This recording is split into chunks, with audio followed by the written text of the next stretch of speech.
आज के इस वीडियो में हम अशोक का धम्म के बारे में अध्ययन करेंगे। अपनी प्रजा के नैतिक उत्थान के लिए अशोक ने जिन आचारों की संहिता प्रस्तुत की उसे उसके अभिलेखों में धम्म कहा गया है।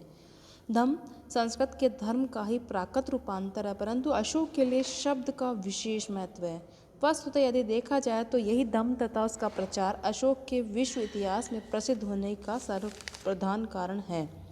अपने दूसरे स्तंभ लेख में अशोक स्वयं प्रश्न करता कियचु धमे यानी धम्म क्या है।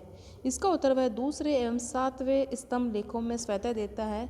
वह हमें उन गुणों को गिनाता है जो धम्म का निर्माण करते हैं। इन्हें हम इस प्रकार रख सकते हैं: अपासिन्वे बहुकयाने दया दाने सचे सोचिए माददे साददे च, यानी अल्प पाप अत्यधिक कल्याण, दया है, दान, सत्यवादिता, पवित्रता, मृदुता, साधुता। इन गुणों को व्यवहार में लाने के लिए हमें इनके अशोक के अनुसार निम्नलिखित बातें आवश्यक है: अनारंभे प्राणानाम, अविहिंसा भूतानाम, मातरि पितरि शुश्रूषा, यानी माता पिता की सेवा करना, वृद्धों की सेवा करना, गुरुजनों का सम्मान करना, मित्रों परिचितों ब्राह्मणों तथा श्रमणों के साथ अच्छा व्यवहार करना, अल्प संचय अल्प व्यय आदि। ये धम्म के विधायक पक्ष है। इनके अतिरिक्त अशोक धम्म का एक निषेधात्मक पक्ष भी है जिसके अंतर्गत कुछ दुर्गुणों की चर्चा की गई है। उनके अनुसार प्रचंडता, निष्ठुरता, क्रोध, घमंड, ईर्ष्या आदि नहीं होनी चाहिए। धम्म तथा उसके उपादान अशोक को बहुत प्रिय थे। साधारण मनुष्यों में धम्म को बोधगम्य बनाने के उद्देश्य से वह इसकी तुलना भौतिक जीवन के विभिन्न आचरणों से करता है तथा धम्म को उनमें सर्वश्रेष्ठ घोषित करता है। नौवें शिलालेख में वह मानव जीवन के विविध अवसरों पर किए जाने वाले मंगलों का उल्लेख करता है तथा उन्हें अल्प फल वाला बताता है। उसके अनुसार धम्म मंगल महाफल वाला है। धम्म विजय 13वें शिलालेख में धम्म विजय की चर्चा करते हुए अशोक कहता है कि देवताओं को प्रिय धम्म विजय को सबसे मुख्य विजय समझता है। यह विजय उसे अपने राज्य में तथा सब सीमांत प्रदेशों में 600 योजन तक, जिसमें अंत्योक नामक यवन राजा तथा अन्य 4 राजा तुर्मय, अंतिकिन, मग और मलिक सुंदर तथा दक्षिण की ओर चोल, पांड्य और ताम्रपर्णी तक में प्राप्त हुई है। उसी तरह यहाँ राजा के राज्य में यवनों और कंबोजों में, नवपंक्तियों और नाभक में, वंशानुगत भोजों, आंध्रक, पुलिंदों में सब जगह लोग देवताओं के प्रिय का धर्मानुशासन मानते हैं। जहाँ देवताओं के प्रिय के दूत नहीं जाते वहाँ भी लोग धर्मादेशों और धर्म विधान को सुनकर धर्माचरण करते और करते रहेंगे। अशोक ने जो है धम्म विजय के अंतर्गत युद्ध अथवा हिंसा के लिए कोई स्थान नहीं था इसमें। वस्तुतः अशोक भारतीय इतिहास में पहला शासक था जिसने राजनीतिक जीवन में हिंसा के त्याग का सिद्धांत सामने रखा। यह सही है कि अशोक के पूर्व कई ऐसे विचारक हुए जिन्होंने हिंसा के त्याग तथा अहिंसा के पालन करने का सिद्धांत प्रचारित किया, किंतु यह केवल व्यक्तिगत जीवन के संबंध में था। यहाँ तक कि स्वयं बुद्ध भी राजनीतिक हिंसा के विरुद्ध नहीं थे और उन्होंने मगध नरेश अजातशत्रु को वज्जी संघ को जीतने का उपाय बताया था। हमें ज्ञात है कि न तो बौद्ध शासक अजातशत्रु और न ही जैन धर्म के पोषक नंद राजाओं तथा कलिंग राजा खारवेल ने ही यह स्वीकार किया कि राजनीतिक हिंसा धर्म विरुद्ध है। अतः यह अवधारणा कि राजनीतिक हिंसा धर्म विरुद्ध है अशोक के मस्तिष्क की ही उपज प्रतीत होती है। धम्म का जो स्वरूप था, अशोक के धम्म के अंतर्गत जिन सामाजिक एवं नैतिक आचारों का समावेश किया है वे वही हैं जिन्हें सभी संप्रदाय समान रूप से श्रद्धेय मानते हैं। धम्म की सरलता और सर्वांगीणता ने इसके स्वरूप को एक पहेली बना दिया है। स्पष्ट इनमें किसी भी दार्शनिक अथवा तत्वमीमांसीय प्रश्न की समीक्षा नहीं हुई है। इसमें न तो महात्मा बुद्ध के 4 आर्य सत्यों का उल्लेख है, न अष्टांगिक मार्ग और न आत्म परमात्मा संबंधी अवधारणाएं ही हैं। अतः विद्वानों ने धम्म को भिन्न भिन्न रूपों में देखा है। फ्लिट इसे राजधर्म मानते हैं जिसका विधान अशोक ने अपने राजकर्मचारियों के पालनार्थ किया था, परंतु इस प्रकार का निष्कर्ष तर्कसंगत नहीं लगता, क्योंकि अशोक के लेखों से स्पष्ट हो जाता है कि उसका धम्म केवल राजकर्मचारियों तक ही सीमित नहीं था, अपितु वह सामान्य जनता के लिए भी था। राधा कुमुद मुखर्जी ने इसे सभी धर्मों की साझी संपत्ति बताया। उसके अनुसार अशोक का व्यक्तिगत धर्म ही बौद्ध धर्म तथा उसने साधारण जनता के लिए जिस धर्म का विधान किया वह वस्तुतः सभी धर्मों का सार था। रमाकांत त्रिपाठी व विंसेंट स्मिथ जैसे कुछ अन्य विद्वानों ने भी इस मत का समर्थन किया। त्रिपाठी के अनुसार अशोक के धर्म के तत्व विश्वजनीय थे, यानी यूनिवर्सल है, और हम उस पर किसी धर्म विशेष का प्रोत्साहन अथवा संरक्षण प्रदान करने का दोषारोपण नहीं कर सकते। उपयुक्त सभी मतों के विपरीत प्रसिद्ध विद्वान D.R. भंडारकर ने एक नवीन सिद्धांत प्रस्तुत किया है। उनके अनुसार न तो अशोक का धर्म सभी धर्मों का सार है, न ही इसमें बौद्ध धर्म का पूर्ण एवं सर्वांगीण चित्रण है। उनके विचार में अशोक के धर्म का मूल स्रोत बौद्ध धर्म ही है। अशोक के समय बौद्ध धर्म के दो रूप थे, भिक्षु बौद्ध धर्म और उपासक बौद्ध धर्म। इसमें दूसरा अर्थात उपासक बौद्ध धर्म सामान्य गृहस्थों के लिए था। अशोक गृहस्थ था, तो उसने बौद्ध धर्म के दूसरे रूप को ही ग्रहण किया। इस धर्म के अंतर्गत साधारण गृहस्थों के लिए सामाजिक एवं नैतिक नियमों का समावेश रहता था। अशोक के धम्म तथा बौद्ध ग्रंथों में उल्लिखित उपासक धर्म के तुलनात्मक अध्ययन से स्पष्ट हो जाता है कि उसने धर्म के जिन गुणों का निर्देश किया है वह दीघ निकाय के सिंगालोवासदूत में उसी प्रकार देखे जा सकते हैं। उसमें इन उपदेशों का संग्रह हुआ है जिन्हें बुद्ध ने साधारण गृहस्थों के लिए अनुकरणीय बताया था। इसी कारण सुद को गिह विनय यानी गृहस्थों के लिए उपदेश भी कहा गया है।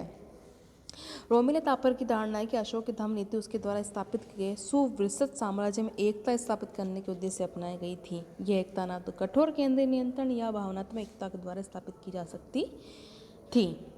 धम्म प्रचार के लिए जो अशोक के उपाय हैं उनके अंतर्गत बौद्ध धर्म के ग्रहण करने के एक वर्ष बाद तक अशोक एक साधारण उपासक रहा और इस बीच उसने बौद्ध धर्म के प्रचार के लिए कोई प्रयोग नहीं किया। उसके पश्चात वह संघ की शरण में आया और एक वर्ष में से कुछ अधिक समय तक संघ के साथ रहा। इसी बीच उसने बौद्ध धर्म के प्रचार के लिए इतना अधिक कार्य किया कि उसे स्वयं यह देखकर आश्चर्य होने लगा कि बौद्ध धर्म की जितनी अधिक उन्नति इस काल में हुई उतनी इसके पूर्व कभी नहीं हुई। उसने बौद्ध धर्म के प्रचार में अपने विशाल साम्राज्य से सभी साधनों को नियोजित कर दिया। उसके द्वारा किए गए कुछ उपाय पर्याप्त रूप से मौलिक थे। अशोक द्वारा बौद्ध धर्म के प्रचारार्थ अपनाए गए साधनों को हम इस प्रकार देख सकते हैं। धर्म यात्राओं का आरंभ।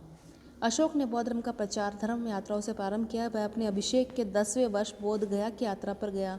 यह पहली धर्म यात्रा थी। इसके पूर्व वह अन्य राजाओं की भांति विहार यात्राओं पर जाया करता था। इस प्रकार की यात्राओं में मृगया तथा दूसरे इसी प्रकार के आमोद प्रमोद हुआ करते थे, परंतु कलिंग युद्ध के पश्चात उसने विहार यात्रा बंद कर दी तथा धर्म यात्राएं पर आरंभ की। इन यात्राओं में वह ब्राह्मणों और श्रमणों का दर्शन, दान, वृद्धों का दर्शन, धन से उनके पोषण की व्यवस्था, जनपद के लोगों का दर्शन, धर्म का आदेश और धर्म के संबंध में उनमें प्रश्नादि किया करता था।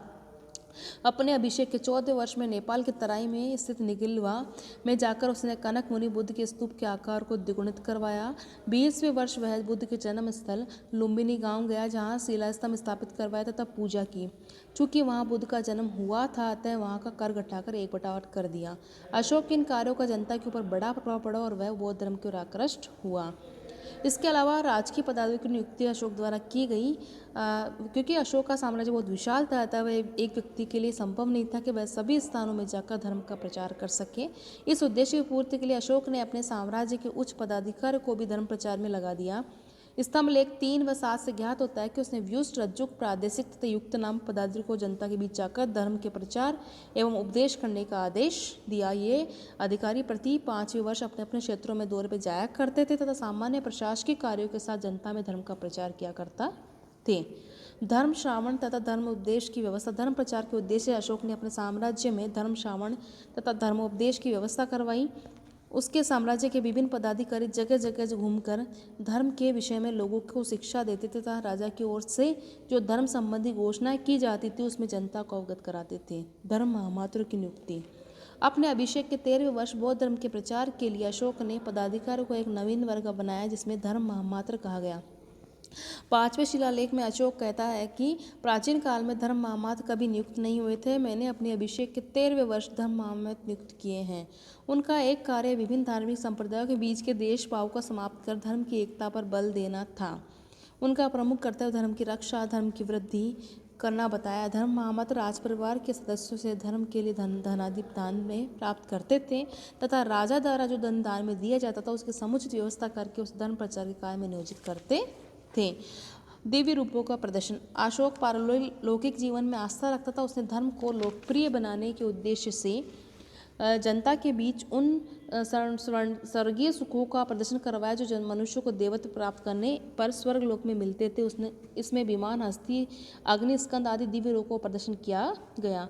लोकोपकारिता के कार्य। अपने धर्म को लोकप्रिय बनाने के लिए अशोक ने मानव तथा पशु जाति के कल्याण के लिए अनेक कार्य किए। सर्वप्रथम पशु पक्षियों की हत्या पर रोक लगा दिया गया। इसके पश्चात उसने अपने राज्य तथा विदेशी राज्यों में भी मनुष्य तथा पशुओं की चिकित्सा की अलग अलग व्यवस्था करवाई।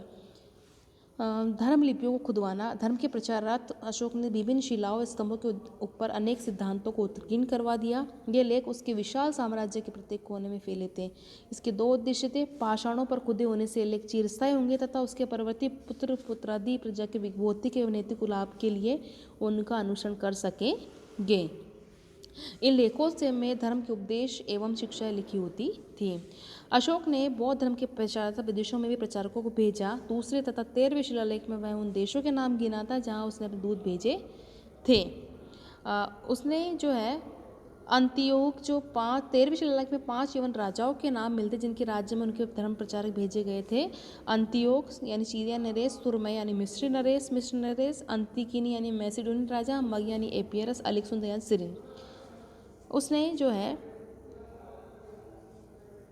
उसके अनुसार यदि अशोक ने उन राज्यों में अपना धर्म प्रचारक भेजा भी हो तो भी वहाँ को कोई सफलता नहीं मिली। इसका कारण यह है कि यूनानी अपने धर्म से अत्यधिक संतुष्ट थे और इस प्रकार वे किसी भारतीय धर्म को ग्रहण नहीं कर सकते थे।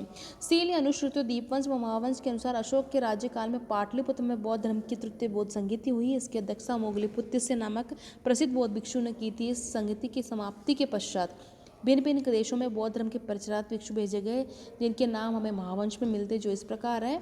उसने मज्जंतिक नामक जो प्रचारक वह कश्मीर तथा गांधार में भेजा।